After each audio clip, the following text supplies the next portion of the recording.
जय हिंद बच्चों। जैसा कि आप देख पा रहे हैं स्क्रीन पे मैथ क्लास 7th एक्सरसाइज 6.1 यह चैप्टर इक्वेशन का है और ये बहुत इंपॉर्टेंट चैप्टर होने वाला है। तो इसलिए एक हम लोग बहुत मैराथन क्लास की सीरीज को लेकर के आगे बढ़ रहे हैं और इसमें बहुत बेहतरीन क्वेश्चन जो स्टार्टिंग है वो हम लोग सीखने वाले हैं। तो एक्चुअल में इक्वेशन क्या होता है और इसमें किस प्रकार के क्वेश्चन कंडक्ट किए जाते हैं, किस प्रकार के क्वेश्चन फॉर्म किए जाते हैं, ये सारी चीज़ें हम लोग सीखने वाले हैं। तो इस वीडियो को बहुत ध्यान से देखना है, तभी आपको समझ में आएगा, अदरवाइज बिल्कुल समझ में नहीं आएगा। तो देख पा रहे हैं आप लोग स्क्रीन पे मैथ क्लास 7th एक्सरसाइज 6.1 और आप स्क्रीन पे देख सकते हैं क्वेश्चन को भी, ठीक है। तो क्वेश्चन का जो फर्स्ट क्वेश्चन है, फर्स्ट क्या करें कि right equations for the following statements. Means ये कह रहा है कि आप जो नीचे लिखा गया जो भी क्वेश्चन है गिवन है उसको आपको एक स्टेटमेंट के फॉर्म में दिया है, बट उसको आप इक्वेशन के फॉर्म में आपको लिखना है, ठीक है।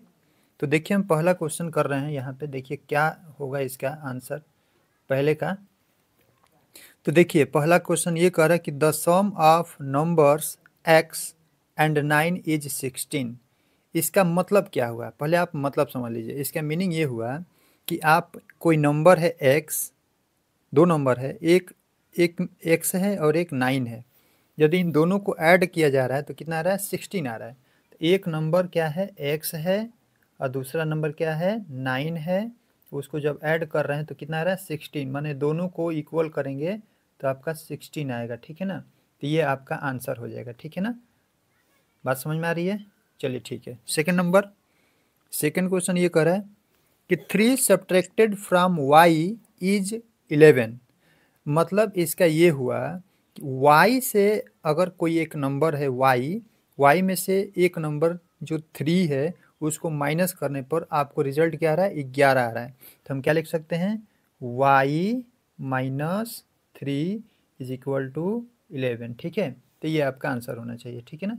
ये आपका आंसर हो गया, ठीक। उसके बाद हम थर्ड क्वेश्चन की तरफ बढ़ेंगे।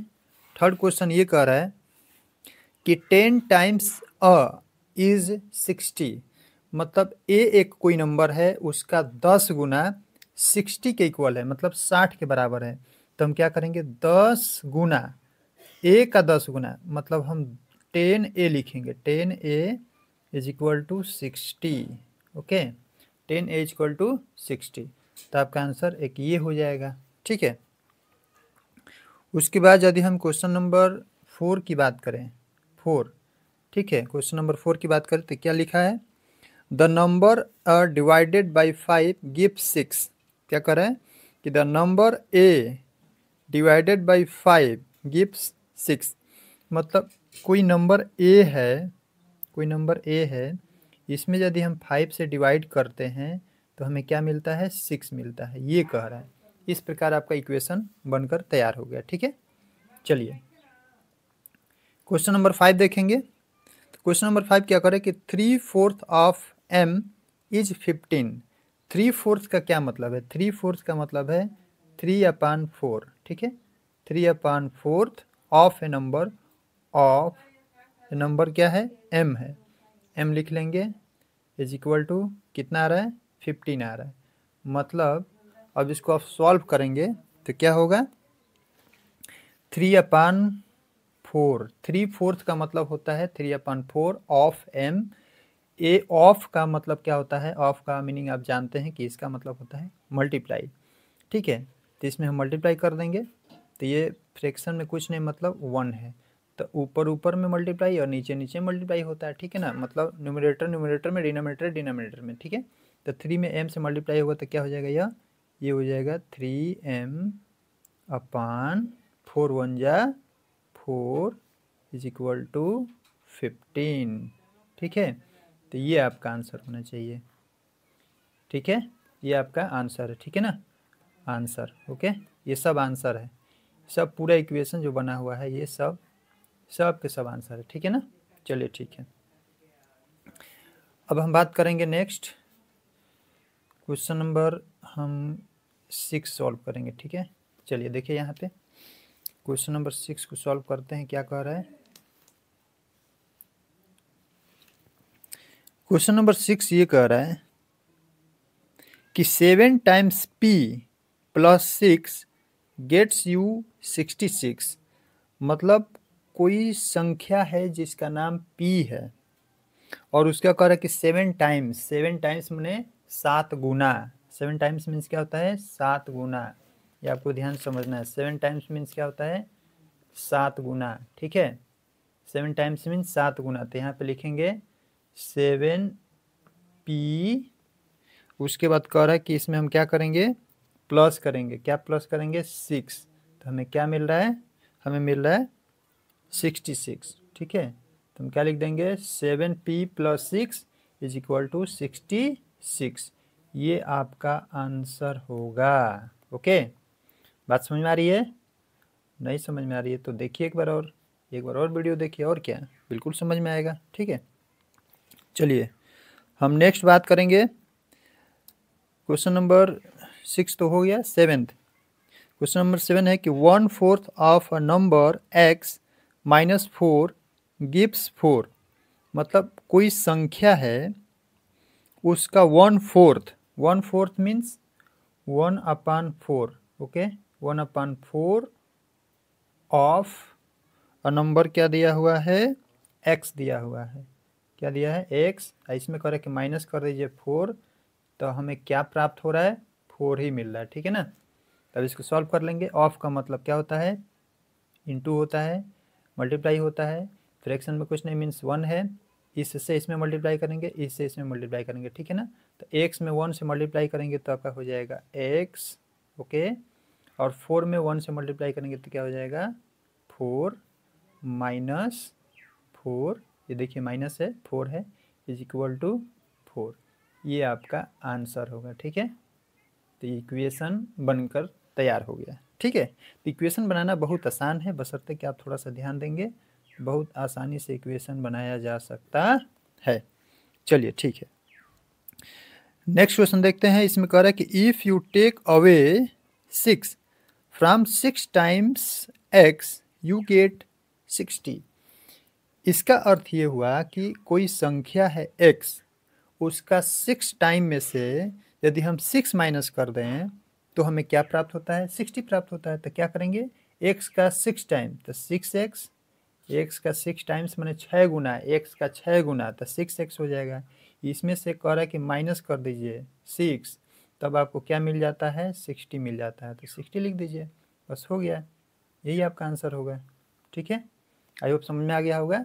x का 6 टाइम मैंने 6 गुना, x का 6 गुने में से अगर हम 6 माइनस करते हैं तो हमें क्या प्राप्त होता है? 60 प्राप्त होता है। यही कह रहा है। ठीक है, चलिए ठीक है, नेक्स्ट क्वेश्चन हम लोग सॉल्व करते हैं। क्वेश्चन नंबर 9 है ये। ठीक है, चलिए इसमें क्या कह रहा है? Sorry, if you add 3 to 1/3 of m you get 60। If you add 3 to 1/3 of m you get 60। Add करने की बात कर रहे हैं। 1/3, 1/3 means 1/3। 1/3 means 1/3 of a number. क्या है ये नंबर? हो m, तो 1 ऑफ m। इसमें प्लस करना है। क्या प्लस करना है? 3 प्लस करना है। तो हमें क्या प्राप्त होता है? हमें प्राप्त होता है 60। वाह जी वाह, बहुत बढ़िया, बहुत बढ़िया। देखिए क्या मस्त है एकदम, सीन बहुत मस्त है। देखिए अब यहाँ पे कुछ नहीं मीन्स 1 है। अब ये न्यूमरेटर है, ये भी न्यूमरेटर है, ये डिनोमिनेटर है, ये भी डिनोमिनेटर है। तो मल्टीप्लाई है, ऑफ मीन्स मल्टीप्लाई। तो ऊपर ऊपर में, नीचे नीचे मीन्स न्यूमरेटर से न्यूमरेटर में मल्टीप्लाई किया जाता है और डिनोमिनेटर से डिनोमिनेटर मल्टीप्लाई किया जाता है। ठीक है ना, आप लोगों ने तो ये सीखा ही होगा क्लास 4th 5th में। तो इससे इसमें मल्टीप्लाई करेंगे मीन्स 1 से m में मल्टीप्लाई करेंगे तो हमें प्राप्त होगा m, और अपान 3 में 1 से मल्टीप्लाई करेंगे तो हमें होगा प्राप्त 3, और प्लस क्या है? 3 इज इक्वल टू क्या है? 60। तो हम 60 लिख देंगे। अब इस प्रकार जो आपका ये नंबर प्राप्त हुआ है, इक्वेशन प्राप्त हुआ है, यही आपका क्या होगा? आंसर होगा। ओके, आई होप आप लोग को समझ में आ गया होगा। ठीक है, चलिए तो अब हम लोग क्वेश्चन को लेकर आगे बढ़ेंगे, और आगे बढ़ने का रीज़न ये है कि हम लोगों ने क्वेश्चन सॉल्व कर लिया। ठीक है ना, आप लोग आंसर चेक कर लीजिएगा। आई होप, मुझे लगता है कि आंसर सही आया होगा। चलिए ठीक है। अब हम लोग क्वेश्चन नंबर सेकंड का फर्स्ट क्वेश्चन करेंगे। क्या करेंगे? फर्स्ट। ठीक है, तो इसमें देखिए दिया हुआ है x plus four is equal to क्या दिया है? 15। ठीक है, अब इसको स्टेटमेंट के फॉर्म में लिखना है। कैसे लिखा जाएगा? तो देखिए एकदम सेम टू सेम है। x कोई नंबर है, उसमें 4 प्लस किया गया है तो 15 प्राप्त हुआ है। तो हम क्या लिख सकते हैं? हम लिख सकते हैं कि the sum of a number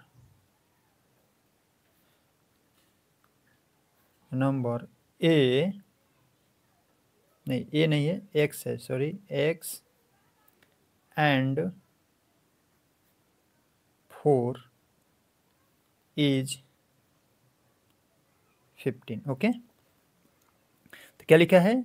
the sum of a number x है, यह क्या है? x है, x एंड 4 इज 15। इसका स्टेटमेंट कंप्लीट हो गया। ओके, चलिए ठीक है। अब हम लोग सेकंड क्वेश्चन करेंगे। सेकंड क्वेश्चन भी बहुत इजी है, देखते हैं। इस तरह से आप लोग इक्वेशन बना सकते हैं, बहुत आसान है, कोई दिक्कत नहीं है। देखिए क्या है? y minus seven is equal to 3। Okay, अब इसको स्टेटमेंट के फॉर्म में कैसे लिखना है, ध्यान से देखिए। इसमें क्या लिख सकते हैं? 7 माइनस किया है y से, तो हम क्या लिखेंगे? 7 सब्ट्रैक्टेड फ्रॉम y इज 3। क्या लिखेंगे? 7 सब्ट्रैक्टेड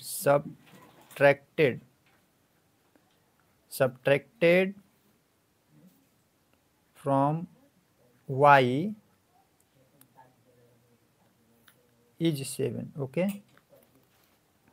तो 7 सब्ट्रैक्टेड फ्रॉम y इज 7। इस प्रकार हम लोग स्टेटमेंट के फॉर्म में लिख सकते हैं। ठीक है ना, बहुत इजी है, इसमें कोई कुछ है नहीं। ठीक है ना, चलिए थर्ड क्वेश्चन है। इसका थर्ड क्वेश्चन क्या गिवन है? थर्ड क्वेश्चन दिया हुआ है 2p is equal to 7। 2p is equal to 7। ठीक है, तो देखिए इसका बहुत इजी है, इसका तो लिखना बहुत आसान है। देखिए 2 गुना है, p का कितना गुना है? 2 गुना, तो क्या लिखेंगे? 2 times TW 2 times of p is 7। Okay, 2 times of p is 7। बहुत आसान है, आराम से लिख सकते हैं। भाई p का 2 गुना है ना, तो हम क्या लिख सकते हैं? 2 times of p is 7। Okay, चलिए क्वेश्चन नंबर 4 देखते हैं। क्वेश्चन नंबर 4 में क्या है? क्वेश्चन नंबर 4 में गिवन है a/5 is equal to 3।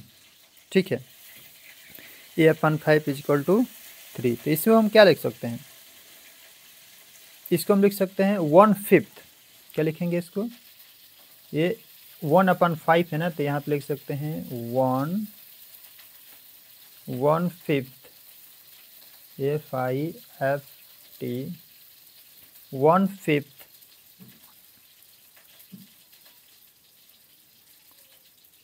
1/5 of a number of A 1/5 of a number A. वो नंबर भी ए है, ठीक है ना, ध्यान रखिएगा, ए है। लिख सकते हैं इज 3। ओके, क्या लिख सकते हैं? 1/5 ये एफ है, आपको समझ में आना चाहिए। 1/5 of a number A is 3। बस हो गया। लिखने का तरीका कई प्रकार का होता है, तो इसलिए इसका थोड़ा सा आंसर में मिसमैच करे तो आप लोग घबराइएगा नहीं। ठीक है ना, ये भी सही है, जो आंसर आपका दिया होगा वो भी सही है। ठीक है ना, क्योंकि लिखने का बहुत सारा तरीका हो सकता है स्टेटमेंट के फॉर्म में। चलिए, ये नेक्स्ट क्वेश्चन है 5 क्वेश्चन है 3p/5 इज इक्वल टू 6 है। ठीक है, तो इसको हम कैसे लिखेंगे? देखिए ध्यान से, देखिए 3/5 है, तो इसको हम क्या लिख सकते हैं? 3/4 लिख सकते हैं, सॉरी 3/5 लिख सकते हैं। तो 3/5 ऑफ ए नंबर क्या लिख सकते हैं? 3/5 ऑफ ए नंबर, तो लिखेंगे यहाँ पे THREE 3/5 ऑफ अ नंबर ठीक है। 3/5 ऑफ अ नंबर, वो नंबर क्या है? तो वो नंबर है आपका p इज 6। ओके, तो इस तरह से हम लिख सकते हैं कि 3/5 of a number p is 6। Okay, चलिए और नेक्स्ट क्वेश्चन क्या है? नेक्स्ट क्वेश्चन है 6 नंबर क्या दिया हुआ है? 3q + 4, 3q + 4 is equal to 25। Okay, यही है। चलिए, तो इसको हम कैसे लिख सकते हैं? इसको लिखने का तरीका बहुत सारा हो सकता है, लेकिन एक सिंपल तरीका मैं आपको बताता हूँ। तो हम लिखेंगे if you add 4 to 3 times of q is 25। क्या लिख सकते हैं? इसको हम लिख सकते हैं if you add 4 to 3 times, क्या लिखेंगे? THREE 3 times of q you get क्या? 25। ठीक है, या फिर यू गेट के प्लेस पे हम इज 25 भी लिख सकते हैं। ठीक है, क्या लिख सकते हैं? इफ़, देखिए यहाँ पे, if you add 4 to 3 times of q sorry is 25, या if you add 4 to 3 times of q you get 25। Okay, I hope आप लोग को समझ में आ गया होगा। चलिए नेक्स्ट क्वेश्चन अब हम लोग सॉल्व करते हैं। नेक्स्ट क्वेश्चन सॉल्व करने के लिए चलिए हम नेक्स्ट पेज ले लेते हैं। चलिए यहाँ पे सॉल्व करते हैं। ठीक है, तो नेक्स्ट क्वेश्चन है आपका 7, क्वेश्चन नंबर 7 है। इसमें क्या करें कि 4a - 2 इज इक्वल टू 18। ठीक है, ये 2 है, थोड़ा सा इसका हुलिया चेंज हो गया है, लेकिन ये 2 है। ठीक है, तो क्वेश्चन नंबर 7 क्या कह रहा है? हम लिख सकते हैं इसको, क्या लिखेंगे? इसको स्टेटमेंट के फॉर्म में लिखना है। इक्वेशन है ये जो दिया हुआ है, ये आप देख पा रहे हैं, ये इक्वेशन है। ठीक है ना, 4a - 2 इज इक्वल टू 18। अब इसको स्टेटमेंट के फॉर्म में लिखना है, मीन्स वर्ड के फॉर्म में लिखना है। ठीक है ना, तो हम क्या करेंगे? कितना टाइम है ए का? कितना टाइम है? 4 टाइम है, तो क्या लिखेंगे? 4 time, FOUR 4 times, 4 times of A, sorry 4 times of A,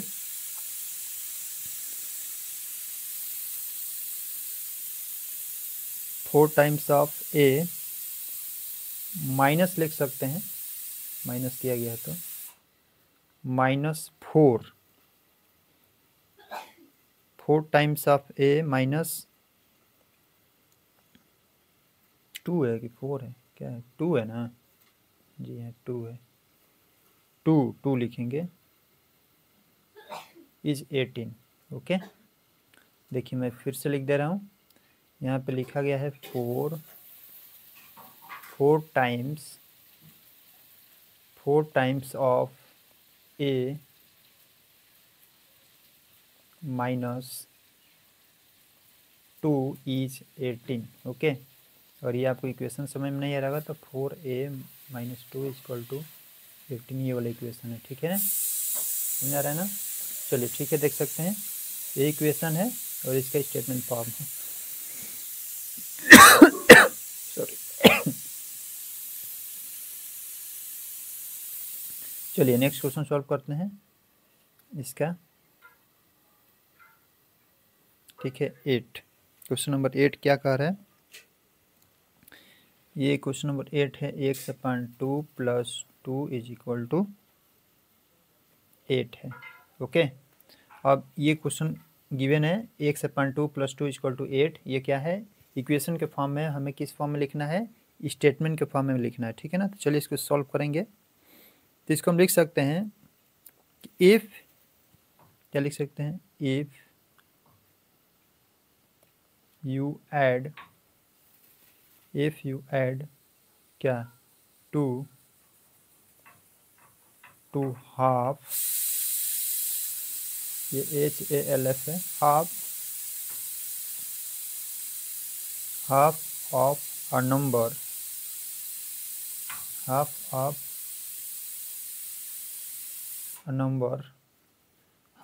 a number, क्या लिख सकते हैं? क्या है? x है ना। तो यहाँ पे क्या लिखेंगे? x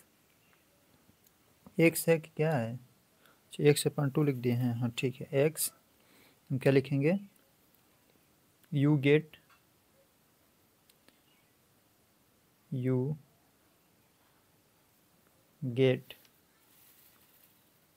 8। ओके, तो क्या लिख सकते हैं हम लोग? देख पा रहे होंगे, if you added 2 to half of a number x you get 8।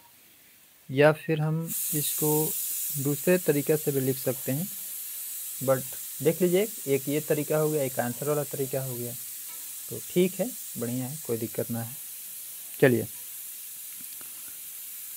आप लोग ज़रूर बताइएगा कि क्वेश्चन समझ में आ रहा है कि नहीं आ रहा है, किस प्रकार स्टेटमेंट फॉर्म में लिखा जा रहा है, कैसे हम लोग इसको ध्यान से देखिएगा तो समझ में आएगा। कई बार देखिए तब समझ में आएगा, ठीक है ना। चलिए, हम क्वेश्चन नंबर अब हम 3 करेंगे, ठीक है। क्वेश्चन नंबर 2 का सारा खत्म हो गया है, क्वेश्चन नंबर 3 है। अरे बाप रे बाप, क्या सब बना दिए। क्वेश्चन नंबर 3 देखिए। क्वेश्चन नंबर 3 में क्या कह रहा है? इसको भी स्टेटमेंट के फॉर्म में दिया है, इक्वेशन आपको फॉर्मेशन करना है। तो देखिए क्या दिया है कि Prachi says that she has 7 marbles more than 5 times the marbles Amit has. Prachi has 37 marbles. Right an equation to denote the number of marbles with Amit.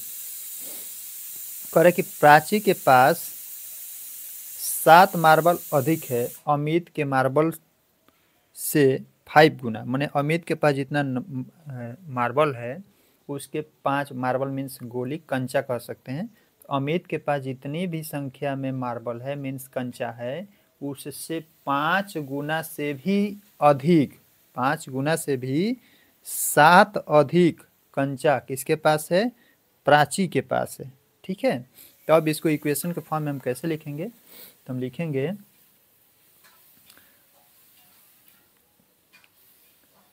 Let that the number of marble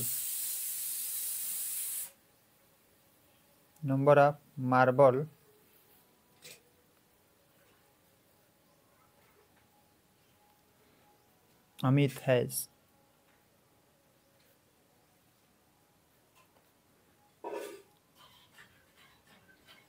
Amit के पास जो मार्बल है हमने उसको मान लिया x। कितना मान लिया? x मान लिया, ठीक है। तो अमित के पास मार्बल की संख्या कितनी है? x है। अब यहाँ पे लिखेंगे अकॉर्डिंग टू क्वेश्चन। क्या लिखेंगे? According to question. According to question में क्या कह रहा है? जो अमित के पास मार्बल है उससे प्राची के पास मार्बल कितना है? इसके 5 गुना से भी 7 अधिक है, ठीक है। तो क्या हो जाएगा? ये हो जाएगा 5 गुना मीन्स 5x, 7 अधिक मतलब जोड़ेंगे, ऐड करेंगे, इज इक्वल टू कितना है? टोटल है 37, ठीक है। ये है, तो ये आपका इक्वेशन बनकर तैयार हो गया है और यही पूछ रहा था, ठीक है। ये आंसर है, ओके। आई होप आप लोग को समझ में आ गया होगा। चलिए नेक्स्ट क्वेश्चन सॉल्व करते हैं, question number 4।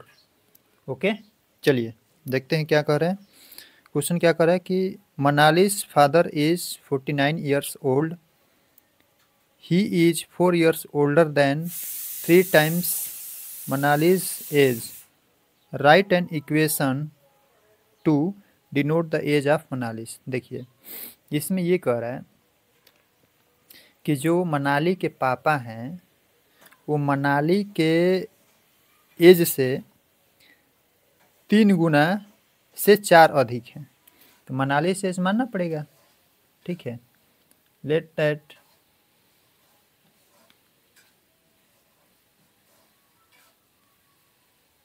मनालीज age is x years. तो मनाली का एज हमने x ईयर्स मान लिया, कितना x ईयर्स। ठीक है, अब यहाँ पे अकॉर्डिंग टू क्वेश्चन लिखेंगे। अकॉर्डिंग टू क्वेश्चन, क्वेश्चन क्या कह रहा है कि मनाली के एज से कितना गुना, 3 गुना, तो 3 टाइम्स ऑफ मनाली एज मैंने 3x से भी 4 अधिक हैं, तो उनकी ईयर कितनी आ रही है, उनकी एज कितनी है 49। ओके, इस प्रकार ये इक्वेशन बनकर तैयार हो गया। ठीक है ना, ये आपको क्या होना चाहिए, आंसर होना चाहिए। ठीक है, चलिए ठीक है, आप लोग चेक कर लीजिएगा, बिल्कुल इतना ही आंसर आ रहा होगा, ये तो पता नहीं है, देखना पड़ेगा। चलिए क्वेश्चन नंबर, अब हम लोग क्या करते हैं, क्वेश्चन नंबर 5। क्वेश्चन नंबर 5 क्या कह रहा है, क्वेश्चन नंबर 5 ये कह रहा है कि the teacher tells the class that the highest marks obtained by a student in her class is twice is the lowest marks plus 7. The highest score is 87. Take the lowest score to be L and set up equation. तो देखिए lowest equation इसमें कह रहा है कि आप L मान लीजिए, तो यहाँ पे लिखेंगे लोवेस्ट स्कोर है L, हाईएस्ट स्कोर है, हाईएस्ट स्कोर गिवन है 87। ओके 87। अभी कह रहा है कि ये जो हाईएस्ट स्कोर है, हाईएस्ट स्कोर 87 लोवेस्ट स्कोर से कितना गुना है, 2 गुना से 7 अधिक है। यह स्कोर इस स्कोर से, लोवेस्ट स्कोर से 2 गुने से 7 अधिक है। तो अकॉर्डिंग टू क्वेश्चन हम क्या करेंगे, इसका इक्वेशन बनाएंगे। अकॉर्डिंग टू क्वेश्चन इक्वेशन क्या बनेगा, तो लोवेस्ट का 2 गुना करेंगे, मतलब 2L करेंगे, अब प्लस इसमें 7 अभी प्लस करेंगे, तब जा करके यह 87 के इक्वल होगा। ओके, अब इस तरीके से हम क्या करेंगे, इसके 2 गुने में 7 जोड़ देंगे, मीन्स 7 ऐड कर देंगे, तो यह 87 के इक्वल हो जाएगा। ठीक है, चलिए आई होप आप लोग को समझ में आ गया होगा। Question number 6।